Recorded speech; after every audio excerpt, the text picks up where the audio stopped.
Hey family, I'm trying to get my picture up. Give me 1 second.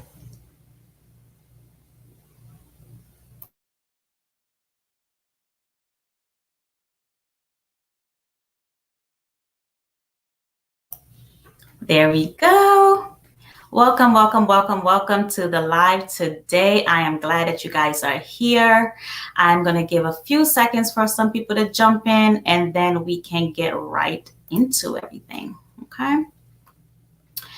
If you are just joining me for the first time, I am your host for the day, Patrice Christie, also known as Coach Christie. I am a trauma support coach and I assist those who have gone through a traumatic experience and who's just ready to begin their healing journey. For those who are my loyal followers, welcome back. So today I am very excited to be here with you guys to share with you a topic that I believe is so important and a topic that we don't often talk about. So I do want to get into this as quickly as possible and take some time to share. Just share this with someone who can benefit from this, someone who may be going through an abusive situation right now or have a child that's going through an abusive situation. So take your time to share the lives to your personal page, share it to your groups, share it to your followers, just share it so that somebody can benefit today and hopefully we can save a life today. All right.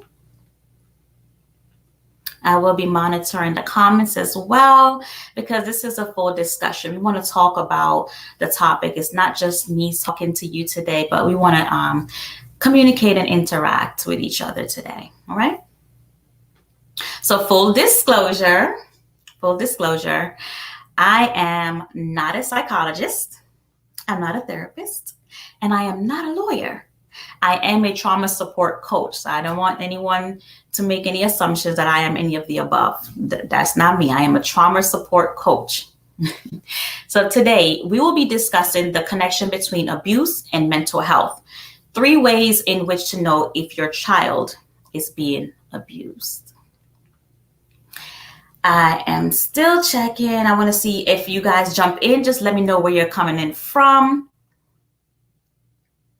because I love to interact with you guys, right? So this topic is a very bittersweet topic, and it's bittersweet because no parent wants to think that their child is being abused, right? No parent wants to hear that their child is the abuser either.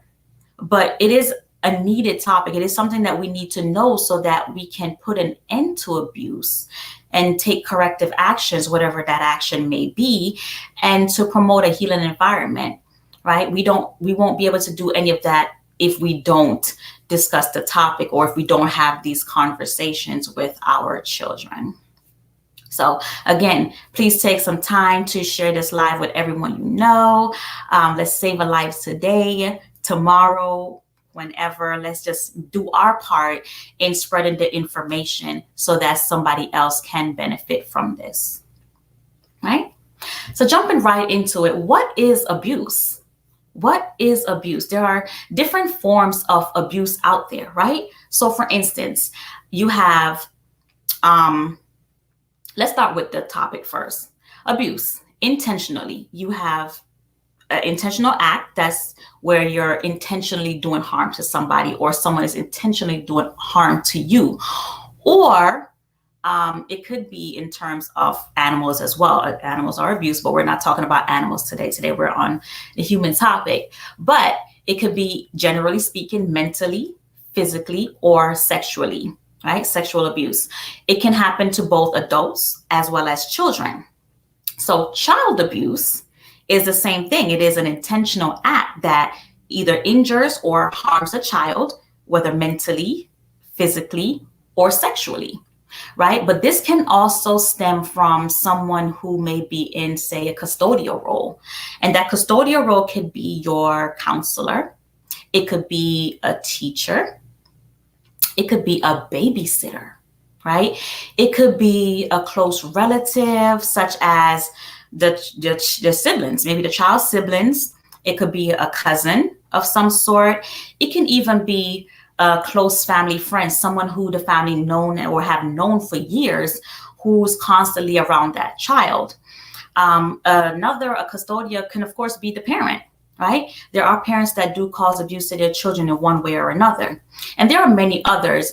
But for the sake of our time today, we're just going to keep it at that for today, right? All right. So the abuse most times happens in children from someone who they're familiar with, right? Someone they know and someone that they trust.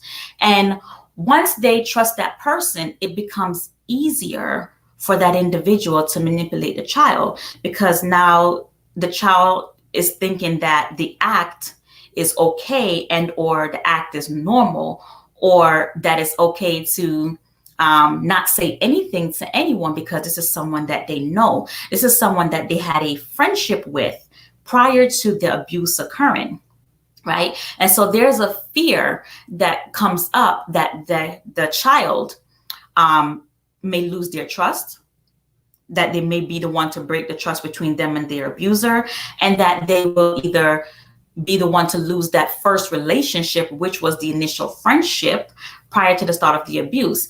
And it becomes a confusing situation for that child because they don't know what to do, right? They don't know, should I say something? Should I not say something?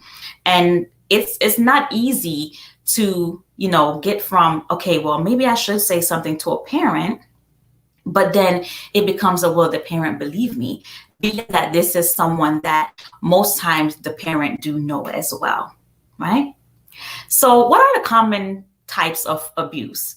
There are plenty of abuses out there, various types of abuse, but we're going to go over about maybe 5 topics today.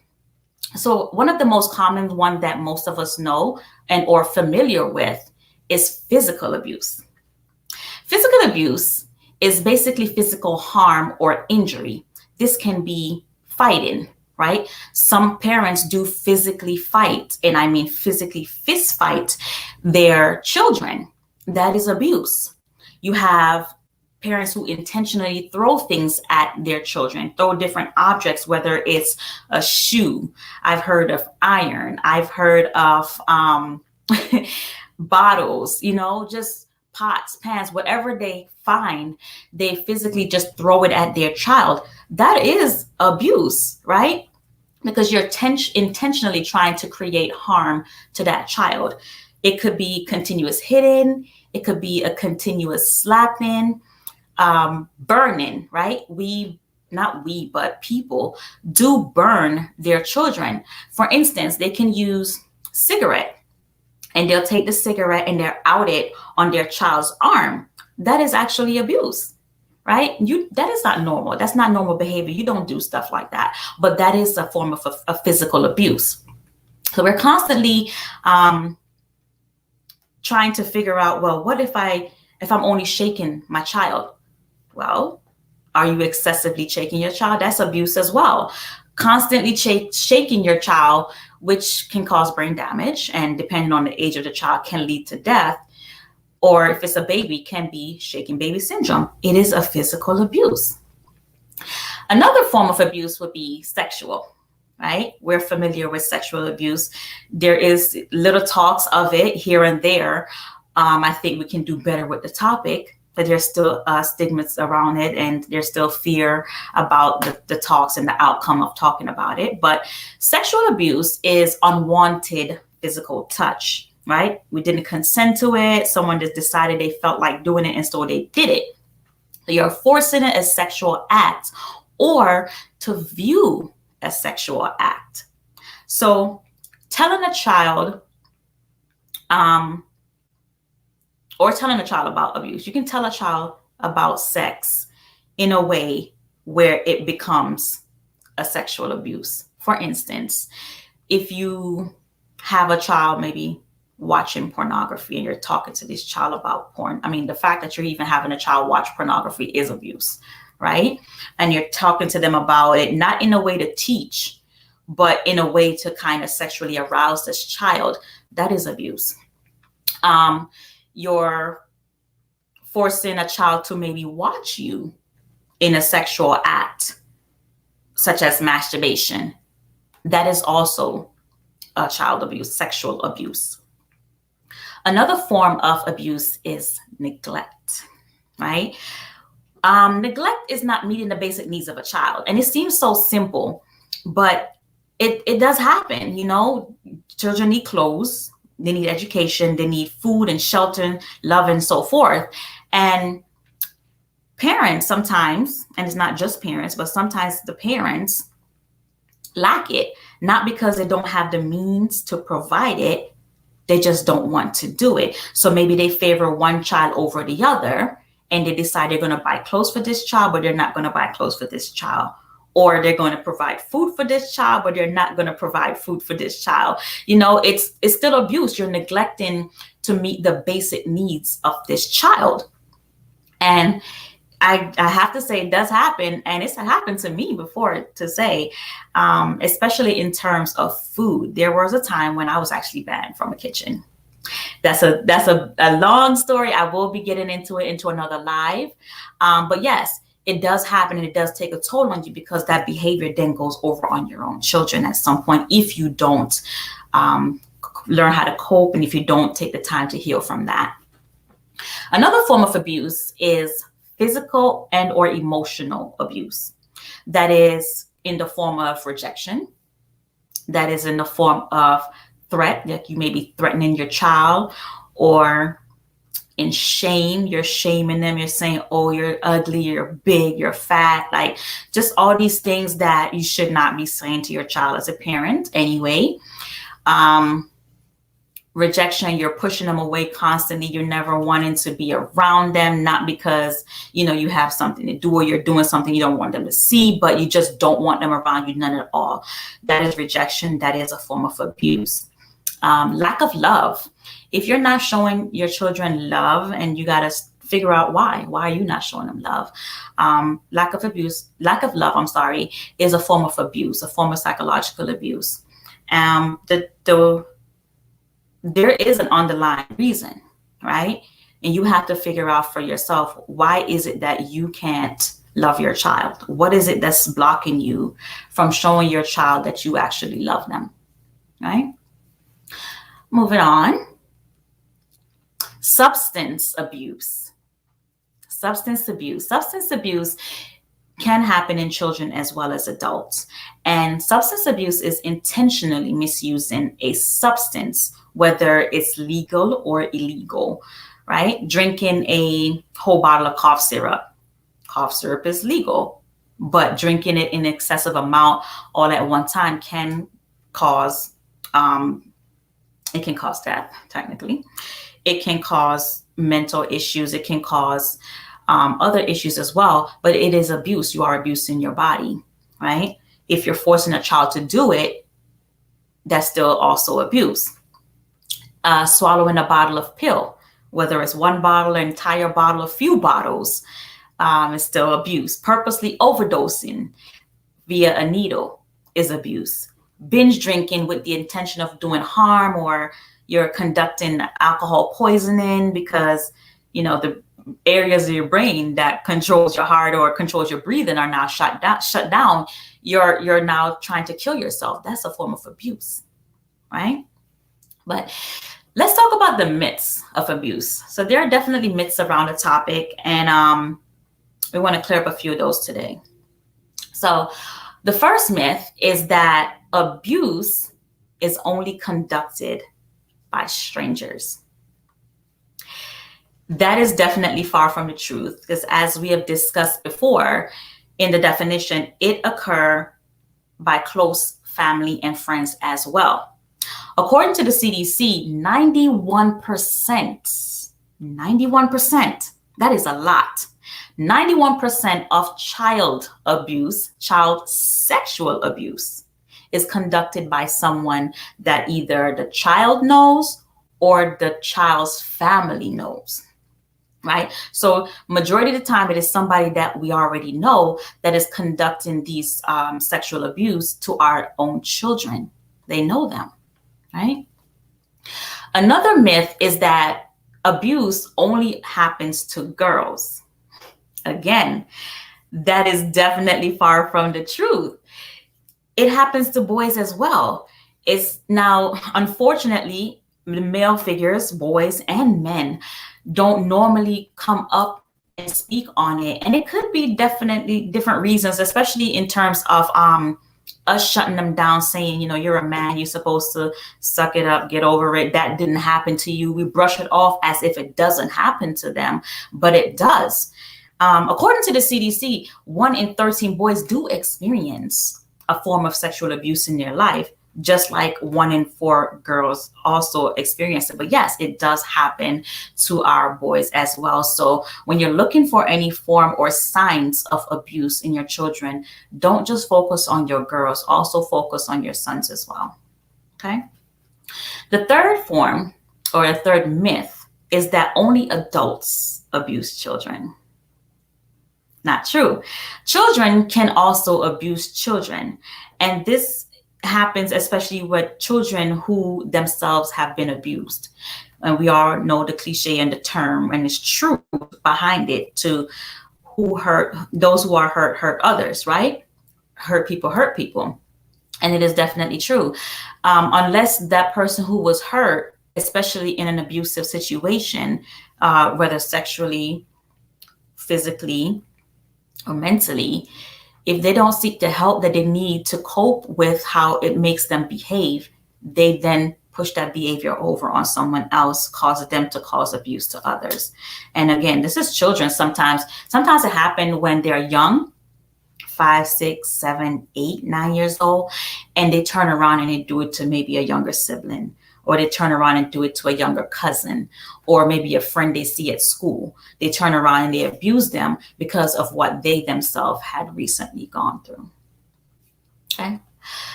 The next myth is that there must be penetration for it to be considered abuse. That is not true.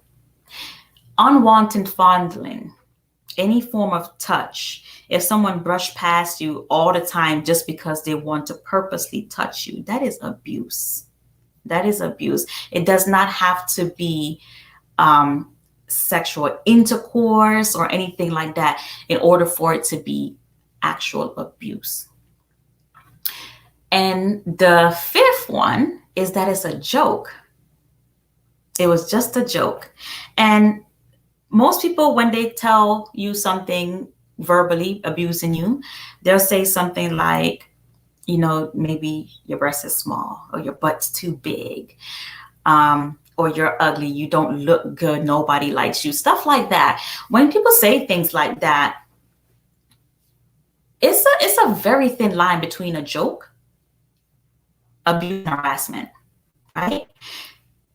Now that you've told this child that maybe their breast is too small, or maybe their butt is too big, or something in that manner, they now want to alter their body, right? Now they're stuffing their bra because they want their breasts to be big, or, you know, something like that, because you have just shattered. You've just shattered how they view themselves, how they view their body, right? You don't want them thinking that there's something wrong with them. You don't want them thinking that way, right? So you have power in your words. You have power in your words. And when you use that power to destroy the self-esteem, to destroy the confidence or the potential future that this child may have, it's not good. It definitely takes a toll on their mental health. So it is very imperative that we have a conversation with our children that's positive. Continue to feed life into them. Speak positivity over their life. Affirm good things over their life. You don't need to talk anything negative. If you see something wrong with them, find a way to make it a positive conversation, right? And if you can't find a way to do it, just don't say anything at all, right? We want to make sure that our kids are not trying to alter their body because we have made a comment in the form of a joke and they didn't take it as a joke. Okay. So let's get down to our topic of today, which is the 3 ways in which to know that your child is being abused. Now, there are definitely more than 3 ways. But again, for the sake of time today, we're going to just discuss 3 of 3 of these ways, and then we'll go on from there. So the first way is a drastic change or a decrease in your child's grades. So did you have an honor roll student at first, and all of a sudden this honor roll student then began to lose interest in school? Did they no longer want to be on the drama team? Were they always getting awards but decided they just don't want anything, they don't want to do anything, and they're now failing their class? There's something happening there, right? When a trauma occurs, it becomes difficult for a child to concentrate, right? They begin to lose their organizational abilities, which is what makes it complicated for them to stay focused in their class, right? Or to stay focused on an assignment. And therefore, it starts to lead them to fall behind in their grades. And sometimes they even fail the class. And this is not to say for someone who was always failing. There may be something behind that too as well. But this is for a person who's been always at the top of their class, who loves school, who love class and so forth. And all of a sudden the grades just plummeted. There's something behind that.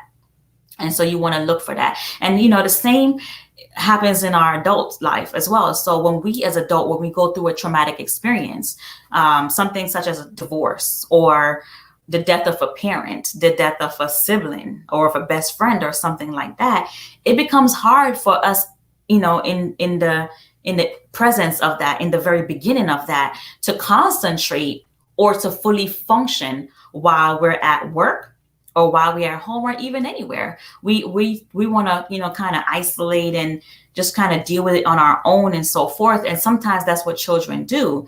They don't want to talk about it. They just isolate and they just stop doing what they normally do.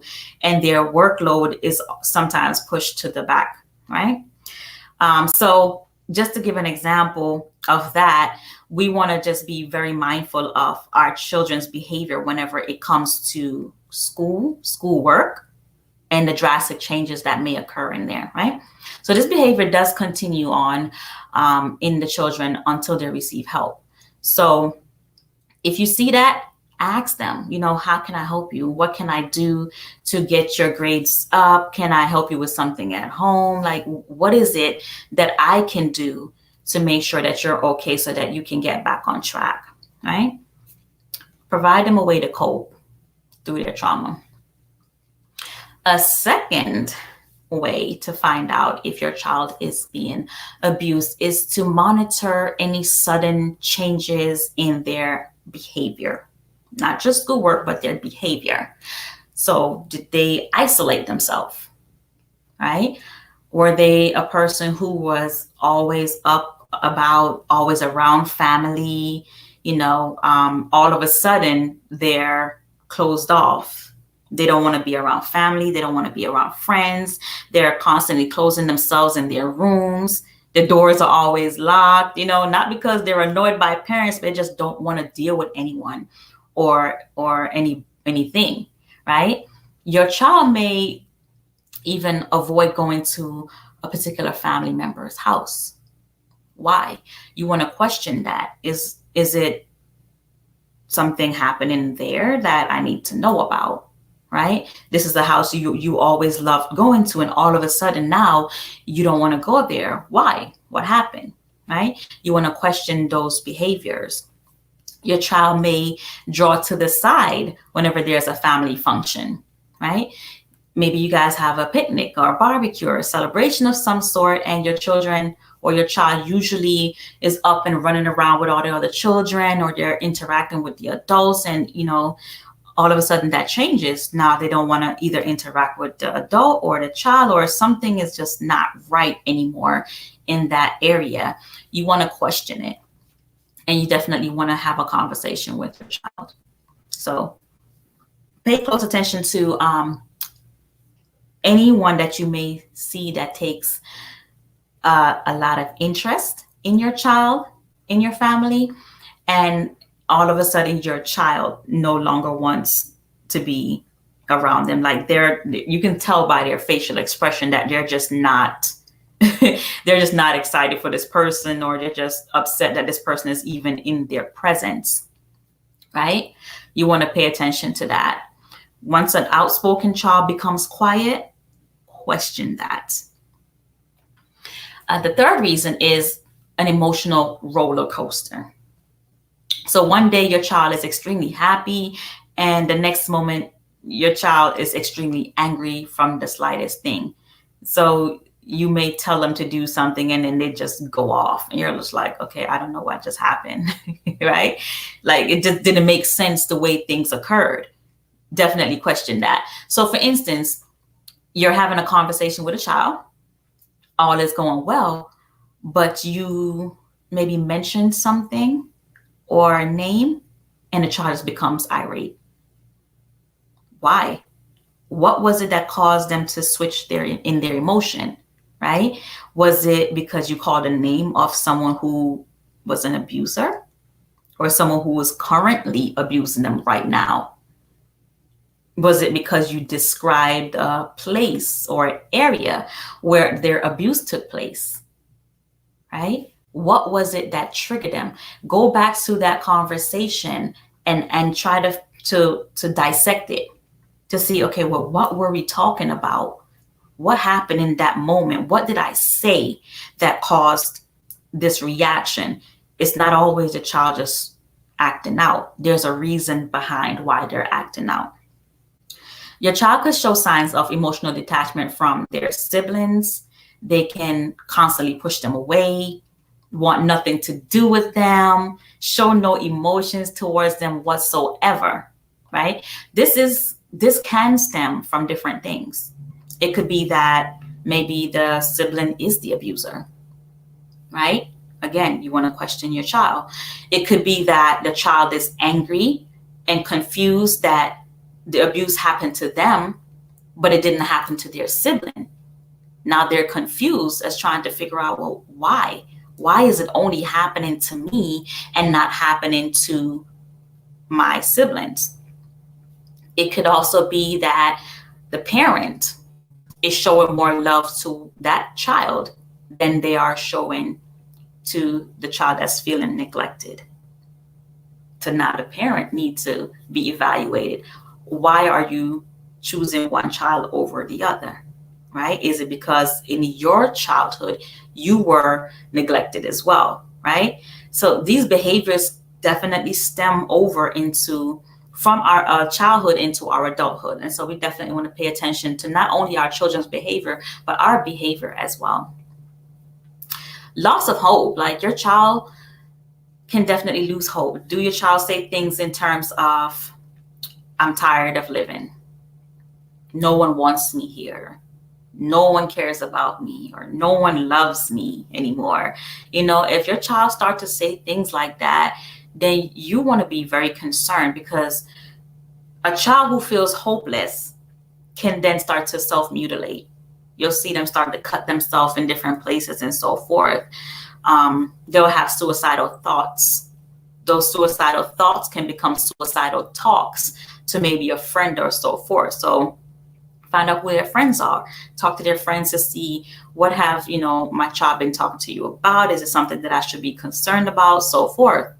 Those suicidal talks could also become suicidal attempts, right? Whenever we don't address what is happening, or any abuse that is happening, if we don't nip it in the bud as soon as we can, it can become suicidal attempts, and sometimes those suicidal attempts become suicide.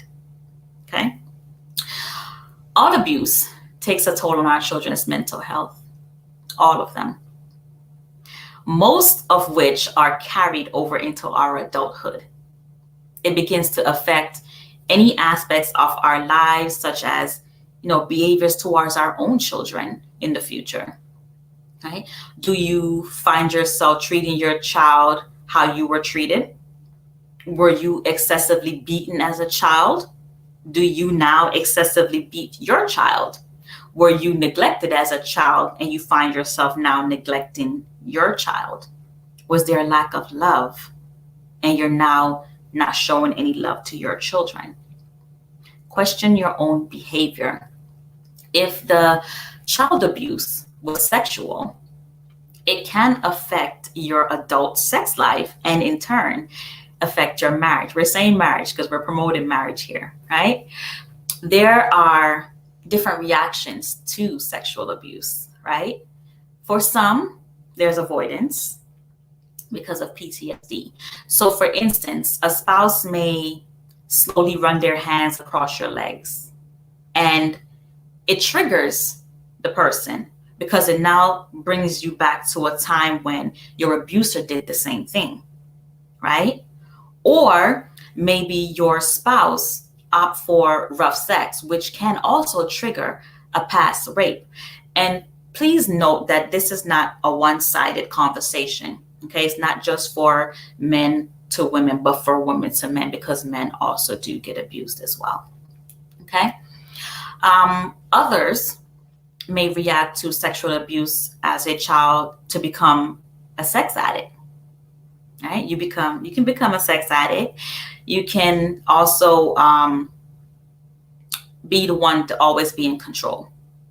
So because you lost control in that moment, that time that you had that trauma in your life, you now want to be the one to control your sex life going forward. And so you become controlling in terms of sex. That is a reaction to sexual abuse. So I'm going to check the comment section and see if we have any questions so far. And while we're doing that, I want to talk about one of the biggest questions that normally comes up, and that is, what do you do once you find out? Now, there are different things that you can do once you find out that you have been, your child has been abused or in an abusive situation, or maybe your child knows someone who has been or is currently in an abusive situation, right? The first thing we want to do is to seek help and not revenge, right? The main advice is to seek help and not revenge. We get so caught up in trying to avenge, the abuse of our child that we forget that there is a child that still needs us, right? There's a child that still needs us right now. And so the best thing to do is to seek help, whether it's from a psychologist, whether it's from a therapist, it could be a trusted counselor, a trusted coach, etc. There are different places and different individuals out there that can help you if your child is going through any form of abuse. Okay, so definitely seek help and not revenge. Also, we want to make it a practice to apologize to our children, right? Apologize to your children. Let them know that you hear them. Say, I'm sorry, I didn't listen to you to understand you. I'm sorry you feel that way. How can I help you now? I'm sorry that I wasn't there for you then, but how can I be there for you now? Let's normalize apologizing to our children.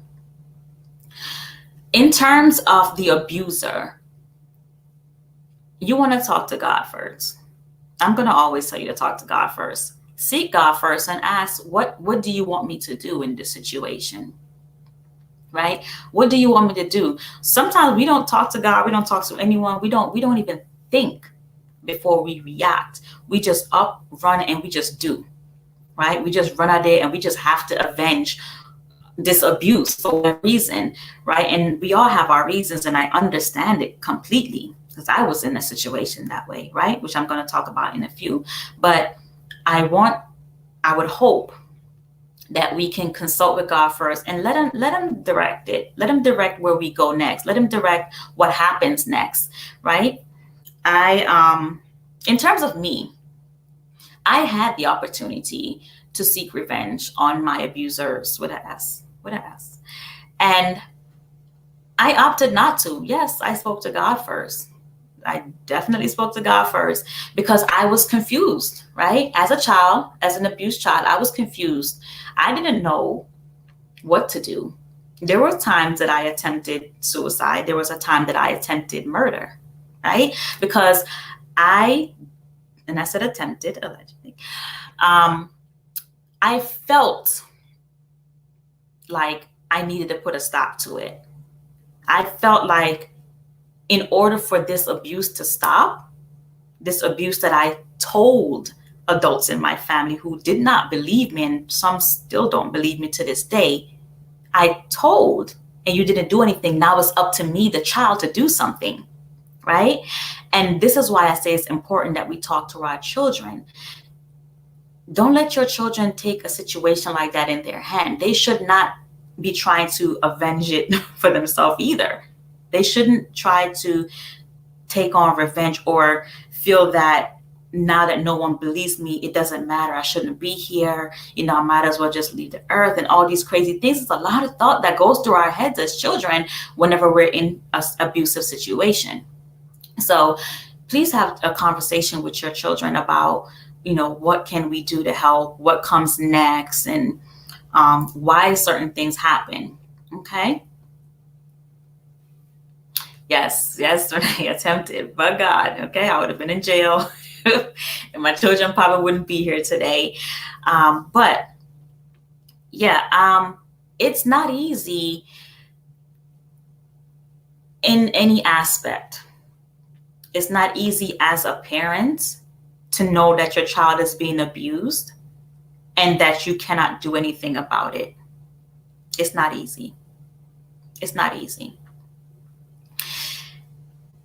My issue comes in not talking to your children. Speak to your children. Don't speak to them just to hear a story and not do something. It doesn't have to be revenge.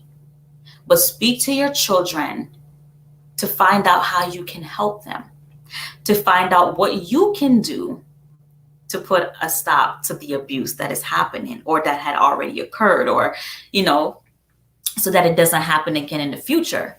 So for me, my abuse, when it occurred, I did speak up about it. And unfortunately, nothing was done about it. And the abuse continued. And the abuser not only abused me, but then he also abused others. Right? And so for me, in my adulthood, I became guilty, if you will. I was extremely guilty.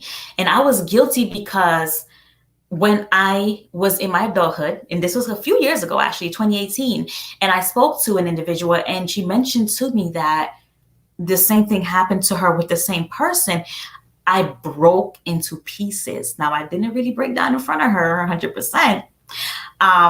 Because I was angry also. So anger was boiling and I'm guilty and I'm feeling ashamed. It's all these feelings are coming back, right? And I'm like, wait a minute.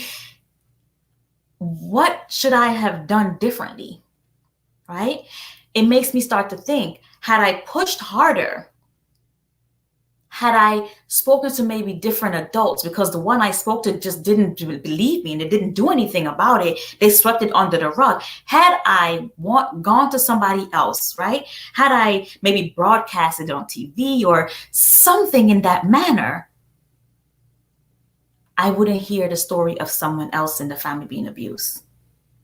And so I was angry, and I found, to me at the time, the best way to deal with it, I just threw it out there on Facebook. I put it out there on Facebook. I told my story. And when I told my story about the sexual abuse, more family members came up. I said, listen, I was even more irate. I was beyond angry. And I wanted to just reach out and just hug everybody and just apologize for my part in it. Because I felt like I had a part in there. I felt like, had I not suppressed it over these years, right? Had I not just let it sit like the adults let it sit, had I spoken up again even more about it, then something would have been done. And then these individuals would not have gone through the abuse that I went through. And so it birthed my business, right? It birthed my business of coaching and of trying to speak life into people and of trying to make people aware of the various abuses out there, especially sexual abuse. Now, there were other abuse, physical abuse, emotional abuse, and we'll definitely get to that in another video, or another live. But that one in particular is why I'm here sharing with you guys today. It is very imperative to listen to your children, not just to say, I heard you and keep moving, but to listen, understand, and find a way to help them, and then to help the situation not continue.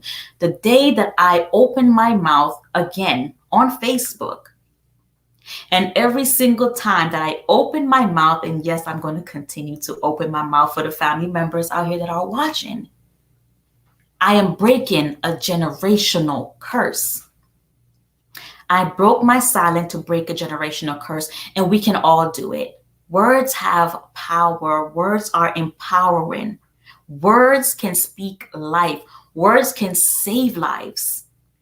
And that's what we should be using our words to do, right? I chose not to take revenge, because for me, taking revenge meant that I'm going to take a man away from his family. That means I would not be responsible for a broken home.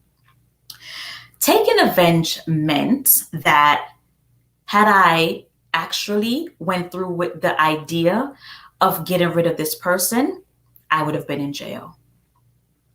I would have spent the rest of my life in jail when I was the one that was abused. That didn't sit right with me, right? Taking revenge meant that children would no longer really have access to their father. And that is not something that I was willing to take. That was not something that I was willing to do. I wanted to spread awareness. I wanted to break the generational curse. I knew that me speaking up would have been more impactful than taking revenge.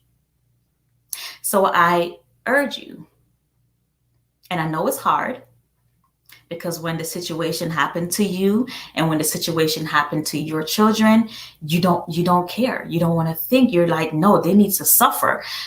Leave the suffering to God. Let him decide how he wants him or her to suffer. That is not for you to decide. That is not for you to decide. Let God decide that. Your role in the situation should be, how can I help my child? How can I position myself, use my influence, use my voice so that this does not occur again, so that someone else don't have to go through this, so that another parent don't have to sit and wonder like I am sitting and wonder. Let's use our voice for that. Okay. So there are many resources available out here today. So feel free, if you know of any that I don't put up today, and drop it in the comment section, so that if someone else is watching this live, or if they're watching the replay and they're going through an abusive situation, or their child friend is going through an abusive situation, or anything in that manner, that they can also benefit from this information, and we can all together collectively save lives out there and save families, and that's what we're here for. We're here to serve and to share information and to learn from each other. So all the resources will be in the comment section. You can just click the link and share it with people. Please share it with people. I believe, again, that we all have a part to play, right? We all have a part to play, and we can all help to eliminate child abuse and initiate the healing process. So today, my part, one of the things that I want to do today is I want to offer 3 free sessions. Yes, I am a coach, and I do want to coach a few people through it. So I'm offering 3 free sessions, 30 minutes each, for any adult who may believe that their child is suffering, right? If your child is suffering, or if you have had childhood abuse and you're trying to get through it, it stemmed over into your adulthood, send me a request. Send me a request to info@patricechristie.com for the session. Just put a note in there. I am requesting my free 30-minute session, and I'll get back to you as soon as I can. Okay. So as we conclude today's session, I want to tell you where you can get in touch with me. You can follow me on Instagram at Official Coach Christy. You can follow my business page on Facebook at Unveiling Me. It will come up as Unveiling Destiny, but our Facebook name is Unveiling Me.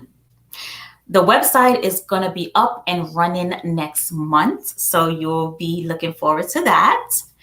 And then also, even though we went over a small amount of the information today in terms of child abuse and what you can do and so forth, this will be available in the book coming up soon. So if you're looking for information on pre-sale and so forth, if you're looking for speaking engagements or any kind of coaching, whether one-on-one or group or so forth, also you can email me at info@patricechristy.com. And either me or my assistant will reach out to you and set that up for you guys. Okay. So I want to see if there's any more comments or if there's any questions that you guys may have before we end our live today. Yes, so a trauma support coach. So when at the beginning, I told you guys what I do. So I support you through your trauma. Now, I don't promote, I don't say that I'm giving you healing, because I cannot give you. And if anyone ever tells you that they can heal you apart from the Lord, please run from that. Healing is something you have to go through for yourself. Now, I can assist with you to start your healing process, and healing process starts with you speaking. And so that is my job as a trauma support coach, that whatever the trauma is that you go through, and sometimes you don't know what the trauma is until we actually have that initial conversation. We'll talk about what you're going through. We'll talk about the trauma. We'll go through the steps as to how you can start to cope with the trauma, to speak more about your trauma, where you're not going back to it in a way where you negatively react to it. You're not having PTSD from it and so forth. And then, of course, if it's anything too serious, I will suggest that you seek psychological help or a therapist or so forth. It's always good to have both coach and a therapist, because there are different aspects that each does that the other do not do.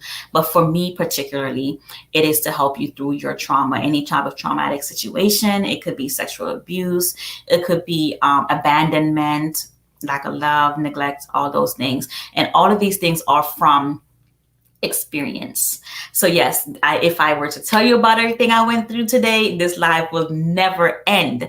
So I will definitely get back to you guys on another live in terms of, lack of love and what it can do for you and your relationship and your children and so forth. And maybe one day I'll bring my child on here. We're very much an open book.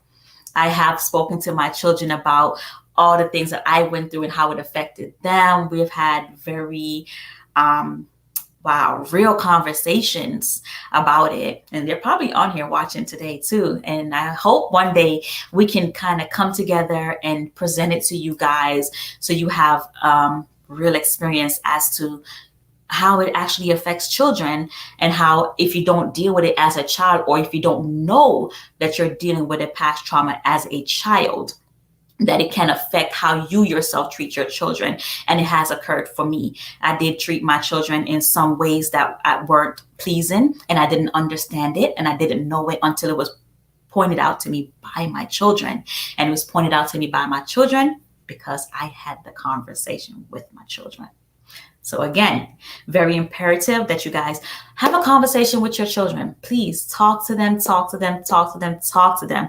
Listen to them. Communicate with them. If you feel that you can't, who in the family do you know that they trust, that they can talk to? Is it an aunt? Is it an uncle? It could be somebody that they may go to before you. Is it a coach, that they can give these information to, that they're more open with than they are to you? Just have someone start the conversation so that we can avoid any situation where your child is being abused, and we can put a stop to everything, right? So I want to thank you guys so much. If there is no other questions, then I will end it here. I am so grateful for you guys to join me here. I am so grateful for you guys for sharing this information because, again, together we are saving lives and we are making changes and we're doing our part to make this world so much better. We can all heal. We can all heal together. We all have things to heal from. And being vulnerable with everybody is where it starts. Using your voice for power and for speaking life is where it continues. And that is what I'm here to do. Thank you guys. I love you all. And I will see you on the next live. Have a great day.